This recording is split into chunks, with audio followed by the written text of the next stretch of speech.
नमस्कार, आप देख रहे हो द चर्चा 24। मैं हूं आपके साथ कुलदीप के। दोस्तों, हरियाणा और पंजाब की बात करें तो दोनों राज्य ऐसे हैं जो कृषि प्रधान राज्य है, और इन राज्यों के अंदर आज की बात करें तो किसान आंदोलन बहुत गर्मी पकड़ रहा है। और गर्मी पकड़ने के बहुत से कारण हैं, जो कि भारतीय जनता पार्टी द्वारा जो 3 अध्यादेश लाए गए हैं, उन्हीं पर चर्चा करने के लिए हमारे साथ जुड़े फतेहाबाद डिस्ट्रिक्ट से कमल बिस्ला जी, जो कि किसान नेता है, जो किसानों के साथ कंधे से कंधा मिला खड़े हैं। तो सबसे पहले कमल जी, आपका स्वागत है हमारे चैनल में। बहुत बहुत धन्यवाद जी। सर, एक बार हमारे सभी दर्शकों को राम राम करते हैं। आप सभी दर्शकों को राम राम। और ज़्यादा से ज़्यादा लोग इस सोशल मीडिया के दौर में इस चैनल का प्रचार करें जी। कमल जी, जो किसान आंदोलन है ये क्यों है? ये किसान आंदोलन जी केंद्र सरकार द्वारा 3 अध्यादेश लाए गए हैं। जी जी। कृषि से संबंधित 3 अध्यादेश हैं। उनमें सरकार द्वारा ये चीज़ें लाई गई है कि कॉरपोरेट सेक्टर के माध्यम से खेती की जाएगी। उसके अंदर स्टॉक की एक लिमिट होती है, उसको हटा दिया गया है। और तीसरी, उसके अंदर सरकार ने कहा है कि कोई व्यक्ति एक मंडी खोल दी गई है, कहीं पर भी बेच सकता है। तो इनसे क्या है कि इससे किसान को फ़ायदा होने वाला नहीं है। इससे फ़ायदा किसे होगा? बड़े कॉरपोरेट लोग हैं उन्हें होगा, बड़ी कंपनियों को फ़ायदा होगा। किसान को तो ना तो पहले कोई बंदी से स्टॉक करने की, ना आज कोई बंदी से स्टॉक करने की, और ज़मींदार कहीं पर जाके बेचने के लायक है भी नहीं, उसकी माली हालत ऐसी नहीं है। तो इसलिए कुल मिला के इसका फ़ायदा सिर्फ और सिर्फ उन लोगों को देने के लिए एक अध्यादेश के रूप में इसे लाया गया है। और इस हम सब किसान संगठन के साथ ही मिलकर इसका विरोध कर रहे हैं। और उम्मीद है निकट भविष्य में बड़ा आंदोलन होगा और सरकार को अपने निर्णय पर पुनर्विचार करना पड़ेगा। जी कमल जी, आपने देखा होगा जब बीजेपी 3 अध्यादेश लाने की तैयारी में थी, उस समय सिर्फ विपक्ष बोलता था और किसान जो नेता है, किसान जो लोग हैं, वे बाद में आए थे। क्या आपको लगता है इसमें थोड़ी राजनीति ज़्यादा हो रखी है? ऐसे है जी, इसमें ये था अध्यादेश। अध्यादेश क्या चीज़ होती है? जो एक बिल सरकार ले आती है, अभी वो पारित होना ही है, उसमें एक अध्यादेश की शक्ल दी जाती है उसे। ये ऐसे समय में लगेगा जब कोरोना चल रहा था, तो आम जनता को इसके बारे में पता नहीं चला, ना किसानों को पता चला, ना आम लोगों को पता चला, ना इस पर कोई चर्चा हुई, ना टीवी में आया कहीं पर। इस कारण से उन लोगों को बाद में इसके बारे में जागरूकता हुई, और उसके बाद में तो बहुत लोगों ने आंदोलन शुरू कर दिया है। पंजाब में, हरियाणा में बहुत बड़े स्तर पर, पूरे भारत में हो रहा है। इसलिए इसमें राजनीति का विषय नहीं है, ये तो लोगों की जानकारी का अभाव था। जी कमल जी, आप देख रहे हो कि पंजाब के अंदर बहुत सारे जो कलाकार हैं, कलाकारों की बात करें तो उसमें जो फीमेल कलाकार है, मेल कलाकार है, सभी जो किसान परिवार से जुड़े थे, जो किसान परिवार से नहीं भी जुड़े थे, वे भी किसानों के साथ खड़े हैं। हरियाणा की बात करें, कुछ मात्र कलाकार ही किसानों के साथ खड़े हैं। ऐसा क्यों है? वे किसके लिए?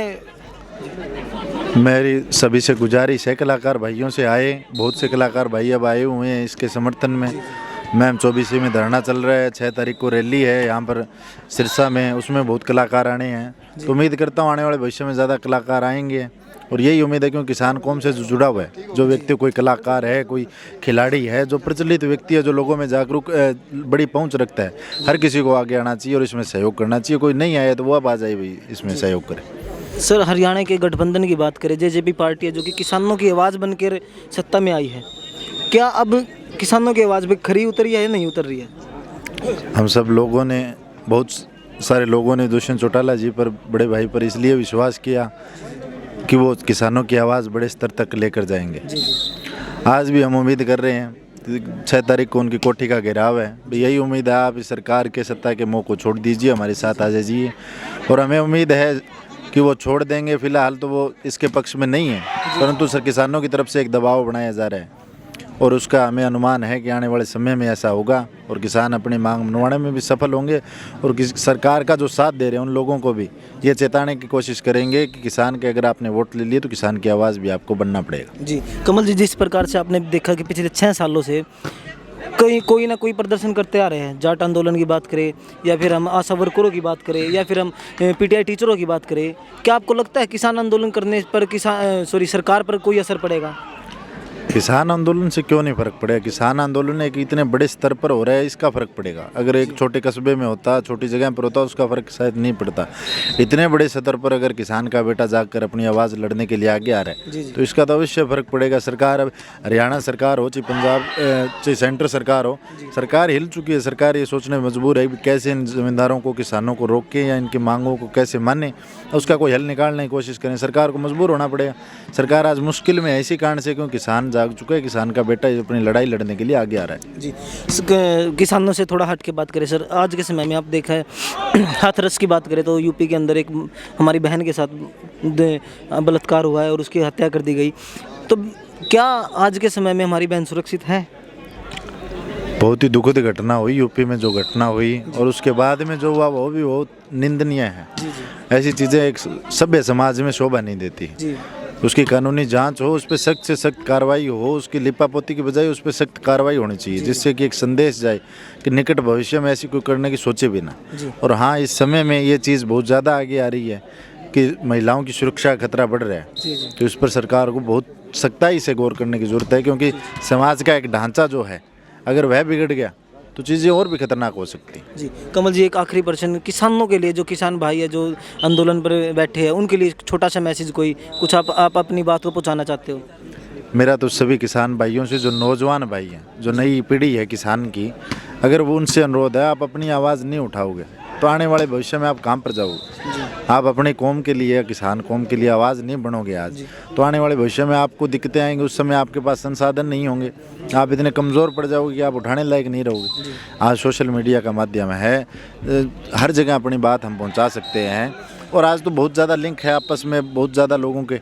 तो इसलिए नौजवान साथियों से मेरा तो विशेष आह्वान है, आप बढ़ चढ़ के आगे आएँ और किसान के आंदोलन को खुद लीड करें। हर गांव से एक नेता है किसान का, 2-4 लड़के जितने भी सक्रिय हों, वो गांव को जागरूक करें, फिर ब्लॉक को जागरूक करें, ज़िले को जागरूक करें।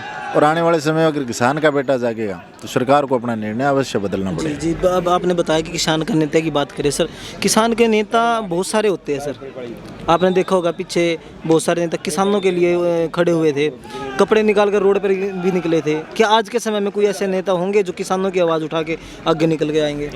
ऐसे है जी, कुछ लोगों ने पहचानने में दिक्कत की जी, उस कारण से क्या हुआ, जैसे ओपी धनखड़ साहब हैं, प्रदेश अध्यक्ष हैं बीजेपी के, वो कपड़े उतार के 2014 में कह रहे थे कि 2100 भाव होना चाहिए गेहूं का। आज उनकी सरकार 6 साल से हरियाणा में है, आज 2100 नहीं हुआ।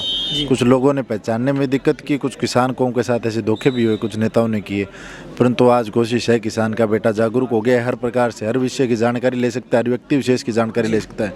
उसके बाद में किसी व्यक्ति का सपोर्ट करे, वही अच्छा रहेगा। जी धन्यवाद सर, आप हमारे चैनल के साथ जुड़े। एक बार फिर से हमारे दर्शकों सभी को राम राम। राम राम सभी को, ज़्यादा से ज़्यादा लोग इस चैनल से जुड़िए। आप सभी का बहुत बहुत धन्यवाद। धन्यवाद। तो ये थे हमारे साथ किसान नेता जो कि फतेहाबाद डिस्ट्रिक्ट की बात करें तो कमल बिसला जी। ऐसे ही नेताओं से बात करते रहेंगे। तब तक आप सभी दर्शकों को नमस्कार।